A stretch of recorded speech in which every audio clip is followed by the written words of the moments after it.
Magandang umaga po Sir Ted, Sir Arnold, sa ating mga kababayan. Magandang umaga po sa inyong lahat. Okay, Chairman, sana po kung mamarapatin po ninyo, mailatag lang natin point by point yung inyo pong obserbasyon kung gaano nga ito kahirap sa inyo at ang komplikasyon nito, yung pong mga proposed bills ngayon na pending. Naimbitahan po kayo sa ilang pagdinig. Marami pong mga version dito, may mga nabasa po ako, version po ni Congressman Erice, version po ni Speaker D, Senator Ontiveros, Senator Revilla, Padilla, I'm sorry. Sige po, so pwede bang isa-isahin po natin ano ang numero unong komplikasyon at hirap po na inyong naiisip at nakikinita? Sir Ted, kung inyo pong mamarapating, gusto ko lang pong banggitin ang COMELEC, 100%.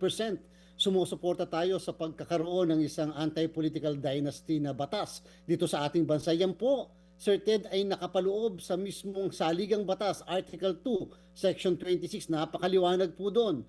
Bawal ang political dynasty, kung kaya nga lamang sinasabi po ng ating batas, ang ating saligang batas, dapat ang Kongreso ang bibigay ng definition nito, ng mga boundaries, ng mga regulasyon at limitasyon.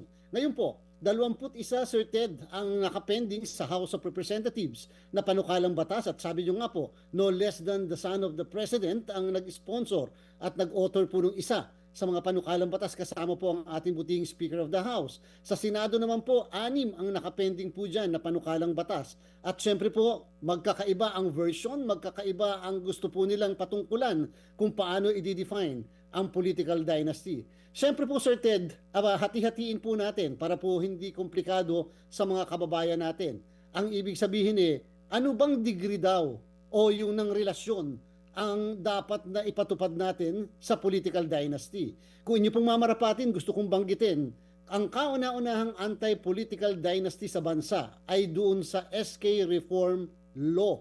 Nakalagay po sa batas na yan, Sir Ted, na kung ang tumatakbo sa pagkasangguniang kabataan ay related ng ikalawang degree, lolo, lola, tatay, nanay, dito sa ating pong sa ating national officials, local officials mula sa regional, provincial, municipal, city, barangay, kapag ka-related mismo yung tumatakbong sangguniang kabataan, disqualified si sangguniang kabataan.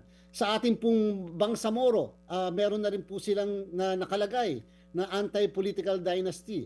Meron po kasi doon, Sir Ted, na 40 miyembro ng political parties. Ang sabi po, hindi dapat mag-anak ng ikalawang degree din ng relasyon sa kanila. So ngayon po ang usapin, anong degree ba ng relasyon ang naisip ng ating Kongreso? Second degree? Pero may nagsasabi up to fourth degree, pinsang buo nung mismong tumatakbo, bawal. Ang pangalawa pong katanungan, Sir Ted, sino ang disqualified? Yung po bang mismong incumbent, kung siya ay isang incumbent, o yung mismong hindi incumbent? Pagka po ba dinisqualify mo yung hindi incumbent, hindi ba parang dinideprive natin ng opportunity o oportunidad na makatakbo naman sa posisyon o sa pwesto yung hindi incumbent? Tanong, paano naman po kung parehas na incumbent yan? Sino naman po ang i-disqualify ni COMELEC o mananatiling kandidato? Parehas na tumatakbong gobernador, parehas na hindi incumbent, sino dyan? Ang masusunod po ba yung tinatawag, Sir Ted, Sir Arnold, na equity of the incumbent o yung tinatawag palang first to file? Ibig sabihin, sinong unang nag-file? Naku, pagka po nagkagano, Sir Ted, dadami ang ating pong mga nuisance candidates kasi ilang araw pa bago yung date ng filing ng candidacy, nakapila na yung mga magkakamag-anak para lamang umaunsyami ang pagtakbo ng isang kandidatong kamag-anak, o kaya naman nabayaran dahil para hindi manalo yung kanyang kamag-anak. So baka po kasi dumami ang ating mga nuisance candidates. Ang isa pang pinaka-controversial, ano bang level ng jurisdiction? Parehas na national, bawal? Isang national, isang local, bawal? Parehas na local, bawal? At saka at the same time, bawal ba yung sabay-sabay talaga sa isang termino, o ang pagbabawal natin ay yung magkakasunod na termino, yung halimbawa naka 3 consecutive term na yung isang kandidato na tumatakbo at nananalo, yung pang fourth term, bawal ba yung kanyang asawa, bawal ba yung kanyang anak, o bawal ba yung kanyang ama o ina? So yan po yung mga komplikasyon na nakita natin na na problema maliban doon sa concern mismo ng COMELEC na maaaring matalakay natin maya-maya, Sir Ted? Okay, Ang dami agad. sakit sa batok nito. Okay. Chairman, kasi nga po dito po sa version na hawak ko ngayon, halimbawa, ito pong version ni Senator Padilla at maging itong version din po ni Senator Ontiveros, no? Okay. Ang binabanggit po kasi dito, halimbawa, ang sa filing po, no, ng Certificate of Candidacy, yung pong unang maghahain ang dapat na ma-recognize. Yan po sinabi nyo kanina, di po ba? Dito po tayo. So, hindi, alam po naman natin, Chairman, na may mga lugar din na ang mga dinastiya mismo nag-aaway-away. Di ba? Kapatid sa kapatid. Kapatid, Tama po. di ba? Lolo sa apo. May ganun po yan, no? Okay. So, paano po yung diskwalifikasyon kaya kapag po silang dalawa ay naghain ng sabay? Paano ba unang-una yung pagsasabi na sino ba nauna? 8 o'clock nagbubukas ng COMELEC. Ano yan? First, yung unang First sa, to sa file. pila, siya ang una. Kasi dito pinag-uusapan kung sino daw po yung una mag-file, siya ang kwalipikado. Right? So paano, Yes, Chairman, dyan pa lang ho tayo muna sa komplikasyon na iyan. Huwag na ho natin sabihin muna yung mga nuisance candidates na manggugulo, doon na lang po mismo sa mga dinastiya mag-aaway-away. Naku, Sir Ted, dyan po administratively napakahirap sa kalagayan ni COMELEC. Una po, Sir Ted, Sir Arnold, ang magde-determine muna dyan ay kung ano ba yung ipagbabawal na political dynasty ng ating Kongreso. Ang ibig sabihin, para po naunawaan ng mga kababayan natin, kung parehas bang posisyon o magkaibang posisyon sa iisang lokal o sa iisang national. Ano pong ibig ko sabihin? Kung ay pagbabawal ba ay parehas na tumatakbo sa isang posisyon, halimbawa governor, so ang katanungan doon, sino ang unang nag-file? Pagka po ganun, madali po namin yung Sir Ted i-monitor. Kasi yung magpa-file ng governor sa isang opisina lang po namin yon, sa opisina ng Provincial Election Supervisor ng aming pong COMELEC sa local. Pero kung ang pagbabawal ay sa parehas na probinsya, halimbawa, pero magkaibang posisyon, halimbawa, dapat hindi isang governor, hindi isang mayor. Siyempre po, Sir Ted, magkaiba yung opisina pagpa-filean yan eh. May magpa-file sa governor, ay doon sa opisinang binanggit ko, at doon naman po sa mayor, ay doon naman po magpapile sa local COMELEC ng munisipyo. Bago pa po namin makumpara kung yan dalawang yan ay nag-file na magka-separate at magkaibang oras, later pa po yun, Sir Ted, dahil hindi naman po tayo naka-automate sa pagpa-file ng certificates of candidacy. Kasi po meron ding may sa provision po ng mga panukala, meron nga pong pwede kayong sabay-sabay pero iba-ibang mga lugar. Di po ba? Yes No? po, yes po, Sir Ted. May ganun po, no? Meron din pong sinasabi dito na isa lang national, isa lang ang local. So pumili kayo. Meron kang senador, meron kang congressman kasi national yon, at meron kang konsehal, mayor, anuman. Ang siste nga po doon, paano kung ganun po ang provision? Sinasabi, pwede ho yan, dalawa lang ang pwede. Paano nga yun kung sakasakali po na maghahain sa local, ibang lugar, pero sakop nung second degree or nung fourth degree? Paano po yung usapin ng sino ang qualified, sino ang disqualified? Yung nga po yun. So ito ang aking tinatanong kay Chairman. Doon pa lang po sa isyong yon kung gaano na ito kahirap. Itong sinasagot nga ni Chairman. How do you solve that conundrum kung kayo po ay gagawa na ng IRR nito? Sir Ted, dapat din po maging maliwanag sa lahat, lalo na po sa ating mga kagalang-galang na kongresista at senador, na kakailanganin po namin na base sa ating umiiral na batas, Section 76 ng Omnibus Election Code, at sa ating pong desisyon ng Korte Suprema, Serafica versus COMELEC. Sabi po ng Korte Suprema, ang duty, ang katungkulan ni COMELEC ay purely ministerial. Ibig sabihin, kailangan tanggapin namin ang certificates of candidacy bagamat maaaring alam namin kamag-anak to eh. kapatid to eh. O kaya tatay to eh. Wala po kaming choice kung hindi tanggapin. Hindi po kami pwedeng basta mag-refuse ng candidacy. So maliwanag po yun. Para lang po, baka kasi sabihin alam niyo naman Comelec nag-file na kahapon eh. Yung tatay niya, bakit tinatanggap niyo pa ngayon? Yung sa anak, kaya parehas na posisyon. Hindi pa po kaagad papasok yung aming pag-disqualify o pag-cancel ng kandidatura sapagkat kakailanganin may proseso muna. So, tatanggapin namin ni Comelec yan sa mismong ilang araw ng filing ng candidacy. So, sabi ko po, madali naman namin alamin kung parehas na posisyon. Dahil kung parehas na posisyon, kung ang basehan lang, Sir Ted, ay yung record, kitang-kita kaagad namin sa opisinang yon sino ang nauna. So sana bigyan kapi ng kapangyarihan ng batas, magmoto proprio. Ibig sabihin, kami mismo, wala na magpa-file ng ibang petitioner, wala na magpa-file ng ibang registered voter. Kami mismo, base sa record na nasa amin, nakita namin sa pagkakatatak mismo ng Certificate of Candidacy kung sino una nag-file, pwede na kaming mag-cancel kaagad ng kandidatura. Pero, magkaka-complicate po tayo kahit nabigyan kami ng otoridad kung ang posisyon ay isang national, tapos bawal ang local o isang local, bawal ang national, medyo kakailanganin po namin na tapusin muna ang lahat ng proseso ng pag-filing ng candidacy at mukhang kakailanganin po, Sir Ted, na may mag-file ng isang petition sa Comelec upang si Comelec ay mag-undergo naman kami ng tinatawag na due process upang makapagpaliwanag ang bawat panig. Sino ang dapat na matanggal, sino ang dapat ma-retain ang candidacy. Chairman, dito po sa sa provision po ng panukala ni Senator Ontiveros, the Comelec shall motu proprio or upon a verified petition filed by any interested party, deny due course to any certificate of candidacy filed in violation. Ito nga po yung ating pinag-uusapan, no? Oo. So, pwede daw po motu proprio nga.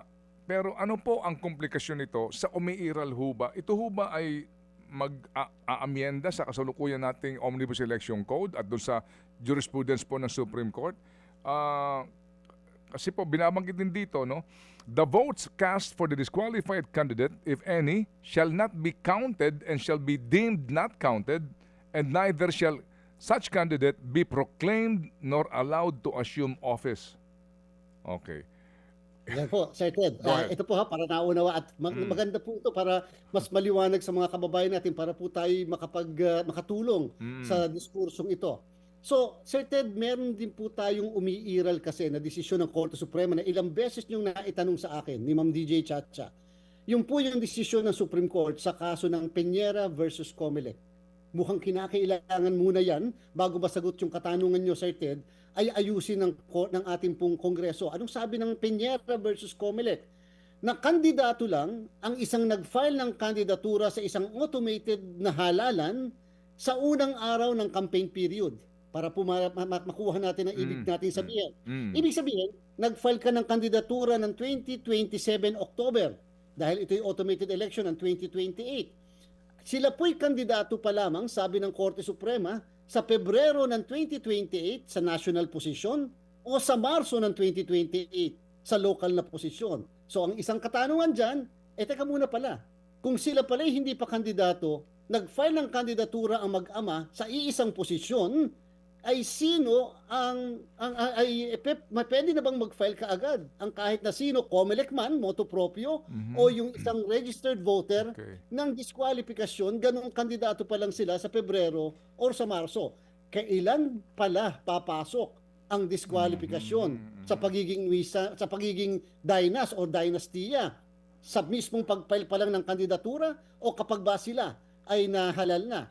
O mas komplikado natin ng kaunti, kailan ba nyo i-disqualify? Bago mag-eleksyon, na kandidato pa lang sila? O pag nahalal na, Sir Ted, kung kailan sila pwedeng manumpana at nagkaroon na ng mandato sa tao? Kailangang i-resolve po yan. Sapagkat baka po maya-maya, i-disqualify namin ng kandidato, ang sabi po ng Constitution, public service eh. So ano ibig sabihin? Hindi ka pa nananalo, dinidisqualify ka na. O di violation ng equal protection law of the Constitution. So, dapat ba before or after? At yung isa pang komplikadong katanungan, sabi nyo nga po kanina, medyo gumamit ng magkakaibang salita.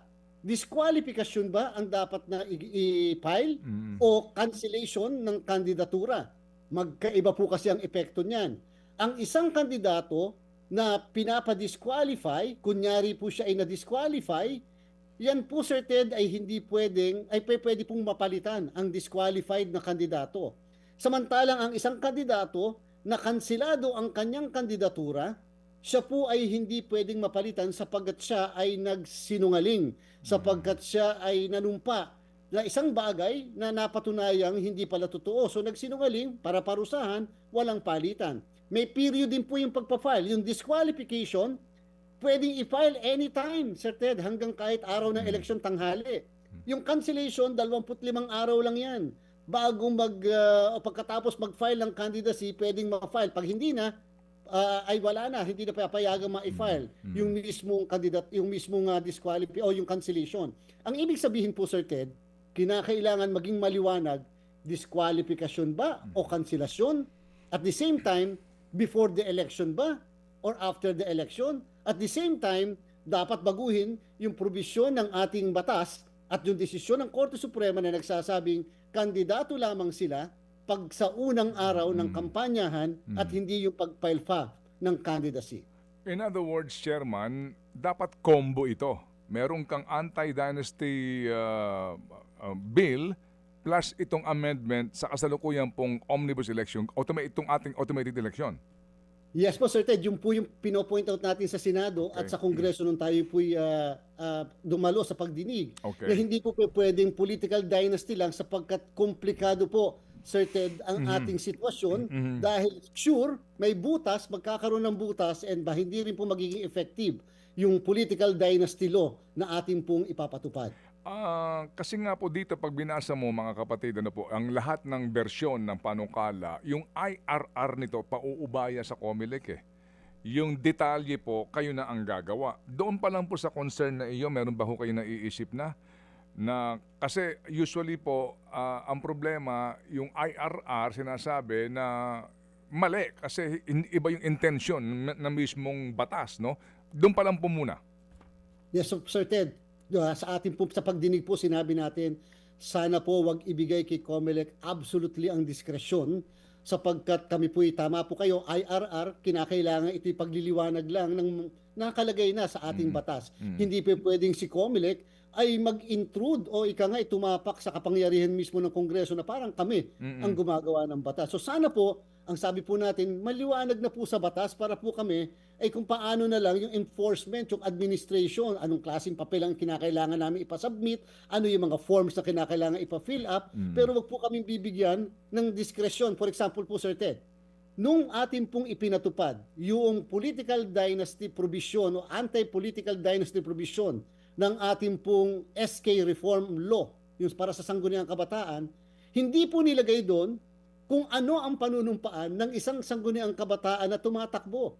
Kami po ang gumawa ng mismong oath na ako'y walang kamag-anak sa isang national position, local position.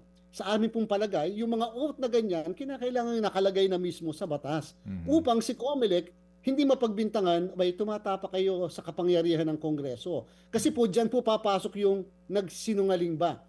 Pagka po kasi nagsinungaling, pwedeng i-cancel ang kandidatura at pag nagsinungaling, ang isa pang tanong, magbibigay ba tayo ng penal clause o yung pagkakakulong dahil sa pagsisinungaling na siya ay walang kamag-anak? Kasi pwedeng sabihin ng isang tumatakbo, in good faith ako eh.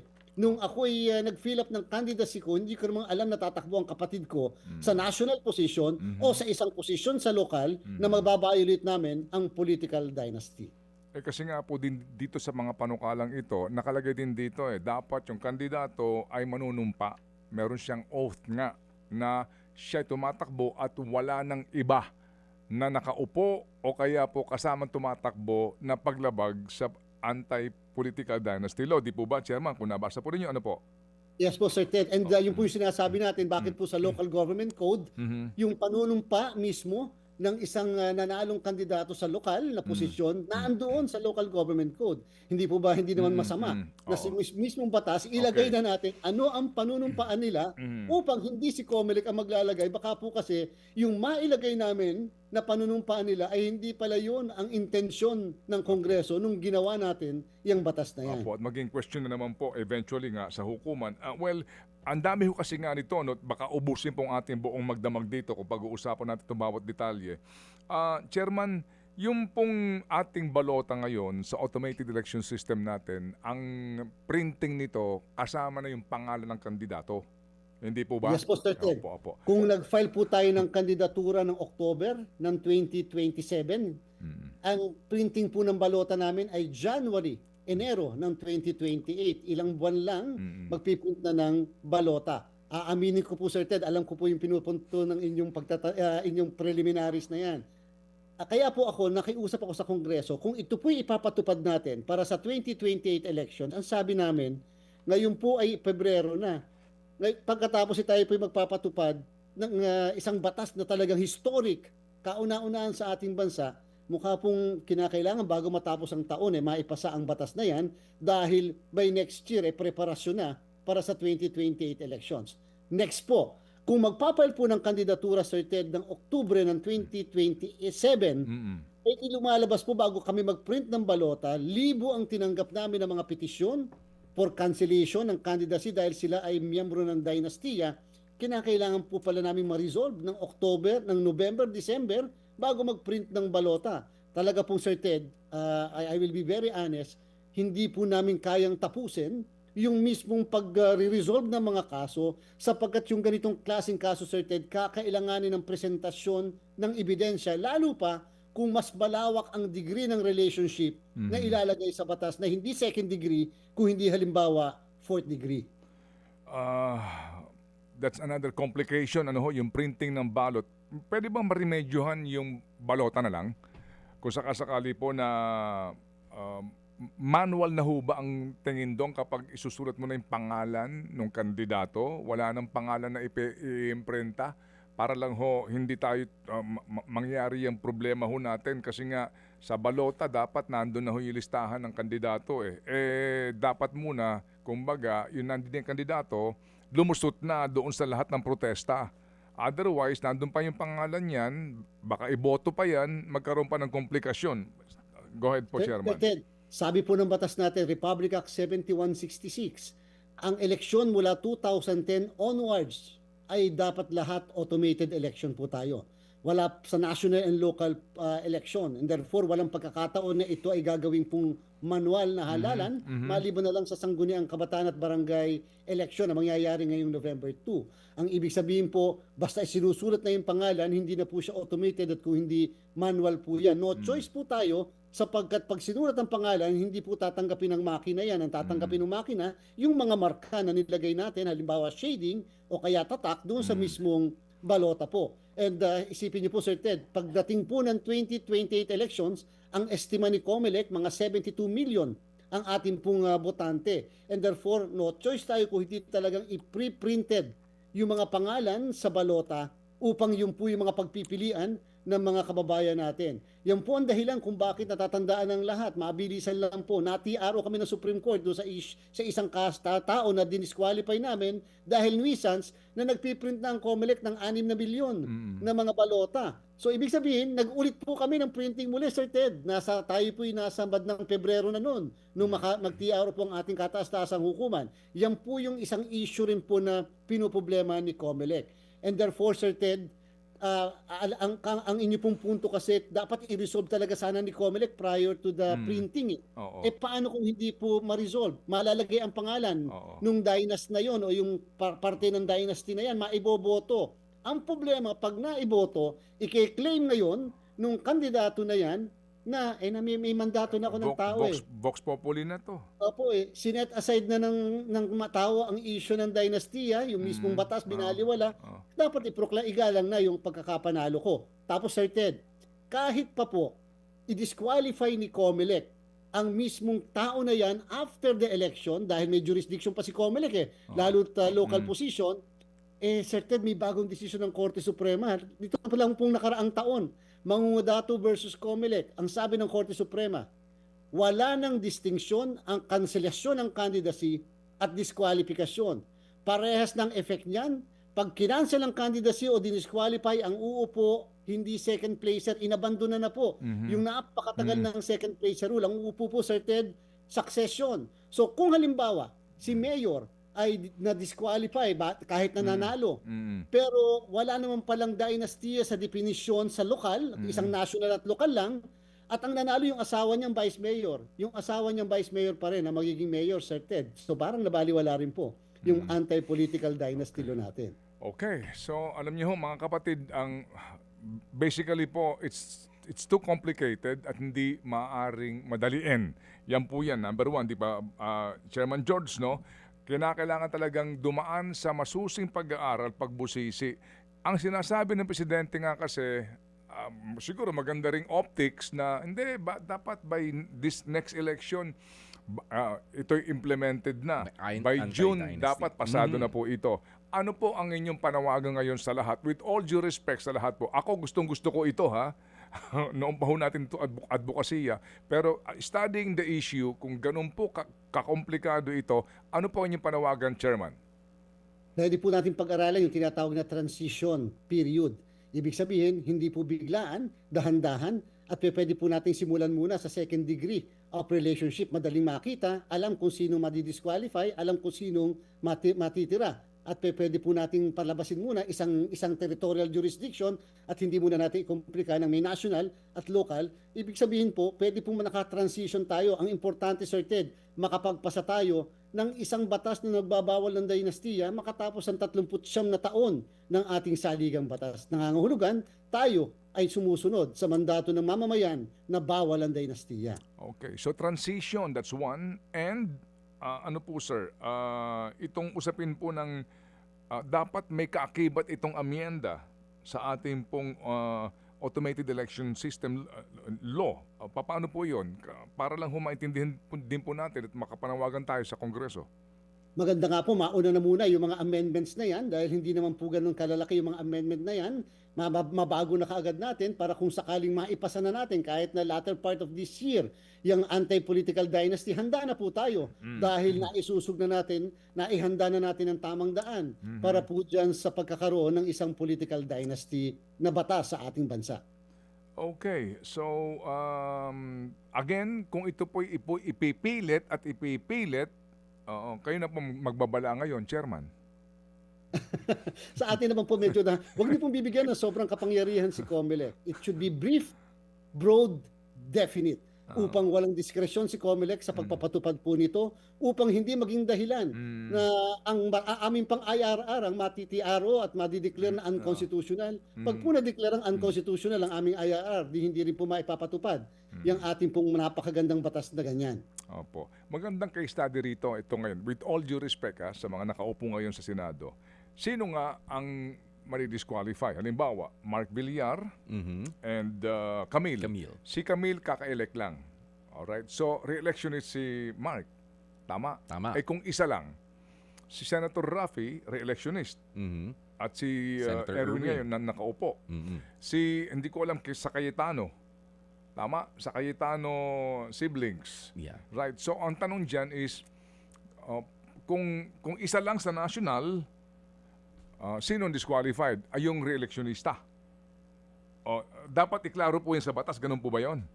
Opo, at saka paano po kung ang gagawin po nila isang national at isang local, bawal, ay paano po merong may nasa local at tapos merong national. Sino po sa dalawa ang disqualified? Na parehas namang incumbent. Halimbawa, isang senador, isang mayor. So sino po sa dalawa ang ating pong tatanggalin at hindi pa tatakbuhin?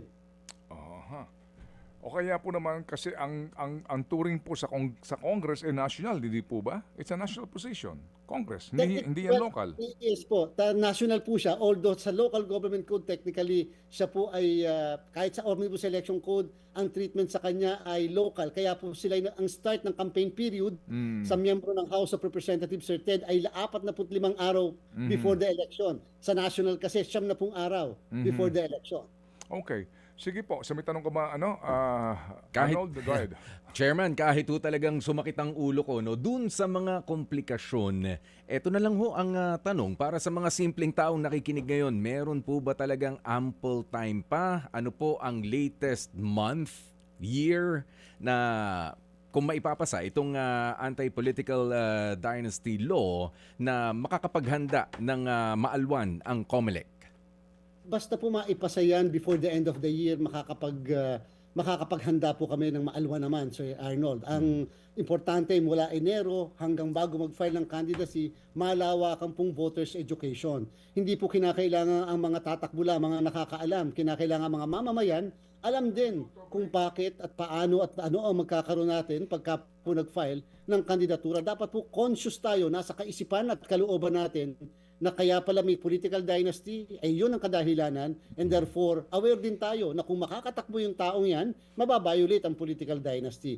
Ang pinakatama po dito ay malawakang voters education sa mga kababayan natin. Condition precedent po yan. Wala pong successful na batas kung ang tayo-tayo lang po ang nakakaalam at hindi alam ng mga bobotot ng mamamayan. Okay, sige po. Salamat po na maraming, Chairman, at kami po ay kakalampag ulit sa inyo. Kasi po, we sincerely believe na ito pong diskusyon na ito ay kinakailangan pong palawakin pa, palaganapin pa, para po sa kaalaman nating lahat, lalo na po ng mga policy makers natin. Kasi baka na naman po nagmamadali, hindi pinag-aralan, katakot-takot na problema ang lilikhain. Mabuhay ka, Chairman George! Salamat po, Sir Ted. Sir Arnold, mabuhay po kayo. Magandang umaga po. Mga kapatid, brothers and sisters, saan ka pa? Dito na tayo sa totoo. Dito na tayo sa True FM. Mga kapatid, mag-subscribe and follow po kayo sa social media accounts ng True Network PH. Yan po kami, hanapin nyo lang True Network PH, Facebook, Instagram, YouTube, TikTok, and podcast. Mapa Apple or Spotify man yan, mahahanap nyo kami. Lahat ng mga napapanood at napapakinggan nyo po sa programa, nasa social media accounts namin yan. So paano mga kapatid? See you sa social media!